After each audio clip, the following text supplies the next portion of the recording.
नमस्ते। तुस दिखा दे दा न्यूज़ रूम 24 आवाज़ ते आऊँ पवन शर्मा। नवी सरकार ते लोकें दे मुद्दे एक नवे एपीसोड च तुंदा मता मता स्वागत है। अज सानू फिर 2-3 लोगें वीडियो भेजे दिन अपने इलाके का मुद्दा भेजे दा वो अस गल करगे और कन्नै अस गल करगे बिश्नाह दे अरनीए दी।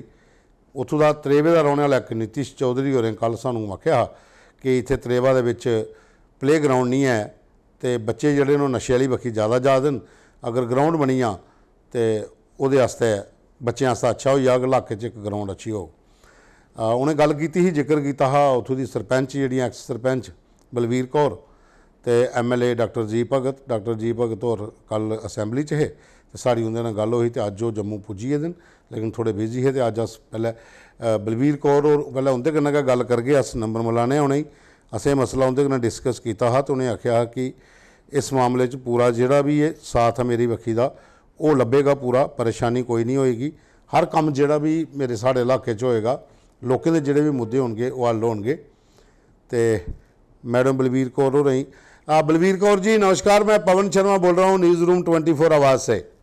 नमस्कार सर। नमस्कार जी। कैसे हैं आप, ठीक हैं? All good sir, all good with God grace, all good. अच्छा, मैंने जो आपसे डिस्कस किया था कि एक नीतीश चौधरी हैं, वो त्रेवा से, उन्होंने लिखा था कि जहाँ पर बच्चों के लिए प्ले ग्राउंड नहीं है, अगर प्ले ग्राउंड बढ़िया सा मिल जाए तो जो बच्चे हैं, जो यूथ है, वो नशे से दूर जा सकता है।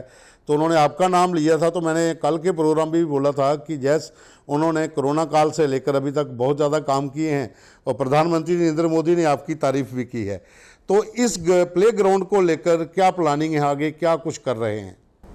जी थैंक यू सो मच। पहले तो जिन्होंने ये सुझाव दिया उनका भी बहुत बहुत धन्यवाद कि आप लोग इतना बढ़ चढ़ के आगे आते हैं, तभी काम करने का मन भी करता है और अच्छा भी लगता है कि हमारा यूथ भी इतना एक्टिव है। और यूथ मेरी फर्स्ट प्रायोरिटी यहाँ पे रहती है बॉर्डर पे।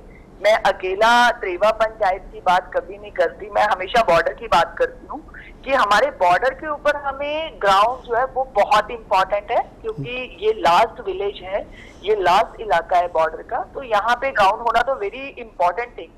और अभी अगर मैं बात अपनी पंचायत की सर करूं तो मेरे पास मेरे प्राइमरी स्कूल में, मेरे दोनों स्कूल्स में अच्छी स्पेस है। मेरे पास हाई सेकेंडरी स्कूल भी है और प्राइमरी स्कूल भी है। प्राइमरी स्कूल में मेरे पास वॉलीबॉल की ग्राउंड बहुत अच्छी है, जिसमें हम टूर्नामेंट भी एनुअली करवाते रहते हैं। 3 दिन का 4 दिन का टूर्नामेंट भी करवाते हैं। तो ऑल ओवर जम्मू कश्मीर के जितनी भी टीम्स हैं वो यहाँ पे पार्टिसिपेट करती हैं।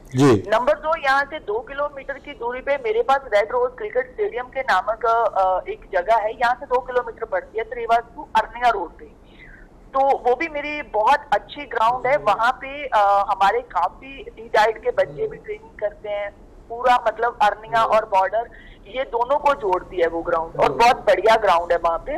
और फिर भी हम कोशिश कर रहे हैं कि हमें यहाँ पे, क्योंकि सर हमारा इलाका जो है ये एग्रीकल्चर लैंड है, तो जिनके पास जितनी जमीन है, बेशक वो गवर्नमेंट लैंड है, कोई ऐसी मतलब कस्टोडियन लैंड है, वहाँ पे कुछ ना कुछ खेती हो रही है। और हम किसानों को डिस्टर्ब ना करके फिर भी हम इसके बीच का कोई रास्ता निकाल रहे हैं कि कोई अच्छी एक और ग्राउंड हमें यहाँ त्रेवा में मिल जाए, जिसमें मतलब एक 200 मीटर का ही बेशक ट्रैक बन जाए।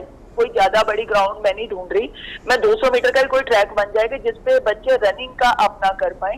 वो सर मैं भी अपनी, यहाँ मेरी एग चलती है, उसके किनारे पे मैं भी देख रही हूँ।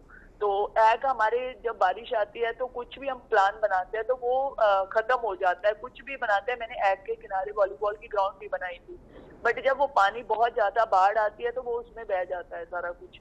तो रेड रोज जो क्रिकेट स्टेडियम है मेरा अरनिया का, वो अरनिया का नहीं है, वो त्रेवा और अरनिया के सेंटर में चंगिया का यूरिडेक्शन मेरी पंचायत का पड़ता है, वो उसके अंदर आता है। तो वहां पे हमने एक बैडमिंटन कोर्ट भी बनवाया है। अभी बस उसका रूफ का काम रह गया। अभी रूफ के काम पे ही हम अटके हुए हैं कि रूफ का काम हो जाए। वहां पे बैडमिंटन भी हमारे चलता है। तो अंडरग्राउंड जिसको हम बोलते हैं, इंडोर बिल्कुल मैंने देखा हुआ है, मैं गया था। जी। तो अभी सर मैं इसको भी डेवलप करने की कोशिश कर रही हूँ, क्योंकि अभी जो हमारे तारा सिंह जी आए हैं, राजेंद्र सिंह तारा जी स्पोर्ट्स के चेयरपर्सन, तो उनसे भी हम इसको अब टेकअप करेंगे, क्योंकि इलेक्शन के दौरान हम कुछ कर नहीं पाए।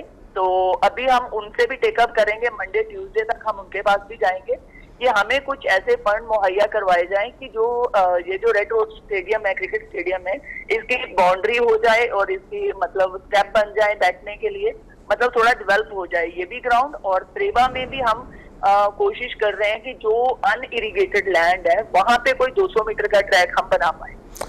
थैंक यू वेरी मच, आपने इतना सहयोग दिया। मुझे उम्मीद है और भी जो मुद्दे आएंगे हम आपके सामने लाएंगे और आप इसी तरह से और सहयोग करेंगे। Thank you so much sir, thank you so much. Thank you. इहियां त्रेवा दियां सरपंच बलवीर कौर एक्स सरपंच तुस आखी सकते हो क्योंकि इसलिए पंचायत है नहीं है, लेकिन उन्हें अश्योर किया कि कोई ना कोई वो हल उत्थों का कड्ढन। तो नीतीश जी तुहाड़ी जिहड़ी ओही चौधरी साहब डिमांड वो असें अज रखी दी कल दी, अज असें गल करी। हुण अस गल करगे अगे साढ़े कोल ना एक वीडियो आए दा है चौकी चोरे का।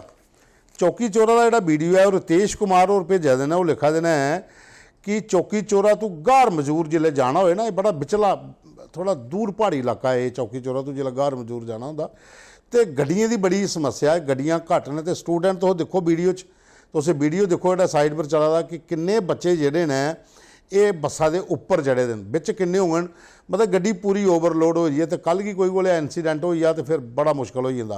तो ये सतीश शर्मा जिहड़े ट्रांसपोर्ट मंत्री ने उनके तोड़ी ये मसला पजागे कि इस किहड़े इलाके SRTC की बस या ई बस की कोई सुविधा मिले ताकि जिहड़े बसें पर स्टूडेंट जिहड़ा स्कूल टाइम हुंदा उस टाइम पर गड्डी अगर आई जाती है तो रश घटी जा ताकि गड्डियों च बच्चे बंडोइए दे होण ते लोग भी अपने आसानी कन्नै घर मजूर पुज्जी जान चौकी चोरा तो। ये बड़ा एक इंपॉर्टेंट वीडियो है। रितेश जी तुंदा मता मता धन्नवाद, तुसें वीडियो भेजिया, ये वीडियो जरूर अस अग्गे पजागे और इस खबर की भी। वो बाद एक होर वीडियो साढ़े कोल आया अनिल शर्मा और ने सांबा तो आपूँ ये सांबा को बाहर रौंदे न, बेल्ट फोर्स के जवान ने। इन्हें साढ़े नाल गल भी की है कि मैं अपने जिन्ने भी इलाके के मुद्दे वो मैं चुकते रौना, सानू पता कि तुस साढ़े मुद्दे चुकते हो। तो ये वीडियो है पंचायत हल्का नारन, स्कूल है मुठी कलां। वो आखा कि ये स्कूल बंद पेदा है। स्कूल का वीडियो तुस देखो साइड पर चला करदा स्क्रीन पर, यह स्कूल बड़े चिर का बंद पेदा है। उनकी ये डिमांड है कि सरकार एजुकेशन की प्रमोशन करने वास्ते, डेवलपमेंट करने वास्ते स्कूलें की बच्चें का एक प्ले वे स्कूल बनाई ओड़ा है। अगर ये बंद हो जाता प्राइमरी स्कूल तो उस पूरी बिल्डिंग ही इस्तेमाल किया जा सकता है प्ले वे स्कूल च, और जिन्ने भी बाकी स्कूल हैं प्राइमरी स्कूल जिनकी जर्जर हालत है वो भी ठीक किए जान। और दूआ गै कन्नै ने एक डिमांड होर रखी दी अपनी इस्से केड़ी पंचायत दे विच उन्हें आखे दा कि शमशान घाट है, 4-5 ग्रां जिहड़े ने उहदे कन्नै लगदे न पूरे। इस्से कड़ा नारन देगा दस्से दा उन्हें कि शमशान घाट का रस्ता बिल्कुल कच्चा हो जाता है तो जिसले बरखा आती है तो उतों निकलना मुश्किल हो जाता है। ये दसा दिन कि 7-8 ग्रां जिहड़े ने इस किहड़े शमशान घाट के कन्नै टच होंदे न। ये सारे लोग अगर साढ़े कन्नै काम करदे न, एकड़े जिहड़े ग्राएं दे लोग ने, इनका जिहड़ा मसला है ये अगर हल हो जाता शमशान घाट वाला रस्ता, ये बड़ा जरूरी है। तो MLA इत्थों दे जिहड़े वो सुरजीत सिंह सलाथिया और ना उनके कोल टाइम लगे तो ये जिहड़ा मसला जरूर उनके तोड़ी पजागे। उहदे बाद च साढ़े कोल जिहड़े होर कमेंट्स आए दे सुनदी बक्खी चलने हैं। वीडियो तुसें दिक्खी ले दो है जिहड़े, एक रमेश चाड़कोर ने ये लिखा दे बिश्नाह च चिट्टा बड़ा ज़्यादा बिका दा, चिट्टा पीक पर है। बिल्कुल बिश्नाह दे कन्नै 3-4 जगह ऐसियां न जिहड़ा चिट्टा हॉट स्पॉट जिहड़ा पुलिस ने डिक्लेयर कीते दा ते कई बारी रेड भी हुंदी है तो बड़ा सारा समान भी फड़दे न। हुण थानेदार भी उत्थे नवें आई गेदे न सुशील चौधरी, अस उंदे कन्नै भी गल करगे कि इस किहड़े इलाके च पूरी नज़र रखन और जिन्ने जिन्ने भी पॉइंट चिट्टे दे हैन उत्थे उत्थे पुलिस की टीम जिहड़ी RSपुरा DSP निखिल गोगनौर ते जम्मू SSP जिहड़े ने इसलै लगे दे जोगिंदर सिंह मनास और टीम बड़ी अच्छी है पुलिस की। और अगर पुलिस चाह इत्थे ते चिट्टा जिहड़ा बिश्नाह दे विच बिका दा एह बंद होई सकदा, कोशिश करगे SSP साहब की DSP साहब की और थानेदार बिश्नाह जिहड़े नवे लगे ने, यंग फेस ने, यंग ने, अजे एनर्जेटिक ने और काम करना चाहते हैं, इन्हें की पूरी अस सपोर्ट करगे। ये लोकें तुस मसला उंदे तोड़ी साढ़े तोड़ी पजाया, अस उंदे तक पजागे और जिथे जिथे चिट्टे दे हॉट स्पॉट ने उत्थे रेडां पुलिस दियां होणगियां और बंदे अरैस्ट होणगे। हार्डी संजू होर ने ये डंसाल ब्लाक तो भेजा देन सानू मैसेज, ये लिखा दे कारियां रोड का 5.58 लाख मतलब 5 करोड़ 58 लाख का DPR जिहड़ा भेजे दा उहदे प्राइस थोड़ी कोई गल नहीं हुई है। ये मसला दूई बारी असें चुक्या, इस किहड़े मसले दा हल करो। बिल्कुल जी, हुण जियां दरबार मूव तो चलो होना नहीं है, सरकार के जिहड़े दफ्तर ने इत्थे भी लगने तो श्रीनगर भी लगने, जियां इत्थे सरकार के दफ्तर लगदे न ते जिहड़े भी इत्थे प्रतिनिधि होणगे इस किहड़े फाइनेंस डिपार्टमेंट तक ये पजाई जागे जां फिर MP जुगल किशोर शर्मा हुंदा तक ये मुद्दा पजाने आ ताकि डंसाल ब्लाक दे विच जिहड़ा ये तुंदा कारियां रोड है इहदा मसला भी जिहड़ा ये होए। अभिनंदन और ने लिखा देना है कि समैलपुर ग्रां दे विच पंडित प्रेमनाथ डोगरा की मूर्ति अगर लगी जा तो बड़ा अच्छी गल है। तो सलाथिया साहब कन्नै गल करो तो जां फिर चंद्र प्रकाश गंगा और ने इंदे कन्नै गल करिए तो इत्थे मूर्ति लवाने की कोशिश करो पंडित प्रेमनाथ डोगरा की। बिल्कुल गल की जाग जी। रजी धोरन है, ये चौकी चौरा तू ये लिखा देना है कि PMJY ਦੇ ਵਿੱਚ बड़ा बड़ा घपला होया 2024 ਚ ਜਾਂਚ ਹੋਣੀ ਚਾਹੀਦੀ ਇਹਨਾਂ ਦੀ, ਕਿਉਂਕਿ ਫੇਕ ਬੜੇ ਕੇਸ ਨੇ ਇਹਨਾਂ ਵਿੱਚ। ਅਗਰ ਇਹਦੀ ACB ਜਾਂਚ ਕਰਦੀ ਹੈ ਤੇ ਇਹਦੇ 'ਚ ਬੜਾ ਵੱਡਾ ਘੁਟਾਲਾ ਜਿਹੜਾ ਹੈ ਉਹ ਬਾਹਰ ਆ ਸਕਦਾ, ਕਿਉਂਕਿ PMJY ਦੇ ਵਿੱਚ ਬੜੇ ਸਾਰੇ ਕੇਸ ਜਿਹੜੇ ਨੇ ਫੇਕ ਨੇ। ਇਹ ਇਹਦਾ ਆਖਣਾ ਤੇ ਇਹਦੀ ਜਾਂਚ ਹੋਣੀ ਚਾਹੀਦੀ ਹੈ। ਤਾਲਿਬ ਹੁਸੈਨ ਹੋਰ ने इन्हें लिखे का नहीं है कि जिले का तो कि इलाके का काम है, लेकिन इन्हें लिखे का बड़ा अच्छा है। ये आखते हैं कि MG नरेगा के 2018-2019 जोड़े भी काम होए उनका जो मटीरियल सप्लाई किया गया वो पेमेंट गणित हुई है जी थोड़ी 2018-19 मतलब कि 4-5 साल हुई है, तो अजे थोड़ी इनकी पेमेंट नहीं आई दी। इन्हें पर डिस्ट्रिक्ट नहीं लिखे कि डिस्ट्रिक्ट बड़े सारे ज़्यादा लोग ने जिनकी PMJY ये MG नरेगा के तहत पेमेंट नहीं आई। उसके बाद रमन गुप्ता और ने लिखा देना कि अपर चनौर गौरमेंट मिडल स्कूल, ये बिल्कुल 3 बारी मैसेज इनका आया। यह MLA नार्थ जो श्याम लाल शर्मा और ने थोड़ी गल नरवन जी जरूर पजागे। हूँ असैंबली तो खत्म हुई, हूँ जम्मू पुजी है दिन कल तक परसों तक तो उनका मसला है उनके को पजाई उड़ गए। पानी बिजली की प्रॉब्लम है, एक नवी कलोनी कटोई दी है अपर चनौर के गौरमेंट मिडल स्कूल है वो बैक साइड, ये बारे भी गल की जा। वो बाद हूँ अगे चलचे अस सानू जेडे वीडियो वाले कमेंट तो अं दसी उड़े। ਉਹਦੇ ਬਾਅਦ 'ਚ ਇੱਕ ਸਾਡੇ ਕੋਲ ਕਮੈਂਟ ਆਇਆ ਦਾ ਜੀ, ਇਹ ਨੇ ਜਤਿਨ ਮਹਿਰਾ ਹੋਰ ਇਹ ਆਖਦੇ ਨੇ ਓਲਡ ਰਿਹਾੜੀ ਮਹੱਲਾ ਵਾਰਡ ਨੰਬਰ 8 ਇੱਥੋਂ ਦੀ ਗਲੀਆਂ ਪੂਰੀਆਂ ਟੁੱਟੀ ਦੀਆਂ ਤੇ MP ਜੁਗਲ ਕਿਸ਼ੋਰ ਸ਼ਰਮਾ ਹੋਰੇ ਗਏ ਲੈਟਰ ਵੀ ਦਿੱਤੇ ਦਾ, लेकिन इनकी गलियों के बारे क्वेश्चन आई थोड़ी गल नहीं की थी। ये इन्हें मैसेज सानू WhatsApp पर भेजे दा, लेकिन भेजे दा पुराना है। तुस खबर दे जिहड़ा लिंक है ना वो पर मैसेज करो ताकि साडी टीम जल्दी नोट कर लै। WhatsApp ग्रुप दे विच खाली तुसीं आखदा कि वीडियो भेजो फोटो भेजो तो कमेंट खबर का पर करी लो तो उत्थे लिखी लो कि असें फोटो भेजे दिन वीडियो भेजे अपना ना लिखी लो अस वीडियो कढ़ी लगे। तो ये जतिन मेहरा का मसला है ओल्ड रिहाड़ी महल्ले वार्ड नंबर 8 है, इत्थे काफ़ी ज़्यादा गलियां ते नालियां की हालत खस्ता है। तो अस जिहड़े इत्थे मेरे ख्याल च जिहड़ा इलाका पौंदा ये अरविंद गुप्ता होर ने शायद इस किहड़े इलाके के जिहड़े MLA होणगे उनके कन्नै भी गल करगे, नहीं तो MP साहब कन्नै भी गल करगे जिथे तुसें लैटर दिते दा। हिमांशु होर ने बिश्नाह दा इन्हें मेरे के घर की प्रॉब्लम लिखी दी है कच्चे तलाऽ की गल बिल्कुल सही है। इन्हें कन्नै लिखे दा कि कच्चे तलाऽ की महाराज गल के दसनी है तुहानूं आपू का पता है कि उत्थे केह् हालत होई दी है तलाऽ की।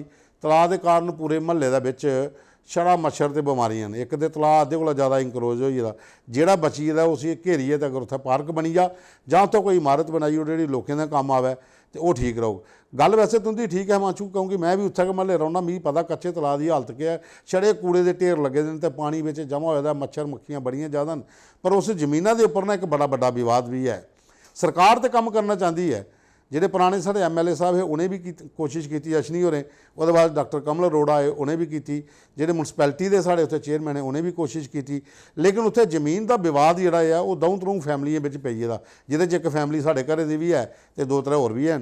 वो कंप्रोमाइज़ नहीं आई, थोड़ी होई पा दा, इनका अपना का मसला चली जाता। अगर वो एक बार हल होई आ तो इत्थे कोई सांझी इमारत बनी जा तो लोगों का कोई हाल बनी आ उत्थे जिथे काम आई जान सारे दे, जहाँ कोई पार्क बनी आ जिथे बच्चे खेडन। डिमांड तुंदी बिल्कुल हिमांशु जी सही है, तुसें 3-4 दिन पहले दी कीती दी है WhatsApp ग्रुप पर, तो असें अज दिखी है क्योंकि अस WhatsApp ग्रुप दे विच खाली फोटो वीडियो वास्ते अपील की दी है। अज भी तुस खबर दिखा दिओ, खबर के उपर जिहड़ा कैप्शन है वो साडा WhatsApp नंबर है, वो वीडियो भेजो फोटो भेजो, मुद्दे जिहड़े न वो खबर का जिहड़ा न्यूज़ लिंक है साडा उस लिंक पर जिहड़ा कमेंट बॉक्स हुंदा भावें YouTube है तो भावें Facebook है, तुसीं उत्थे करिओ।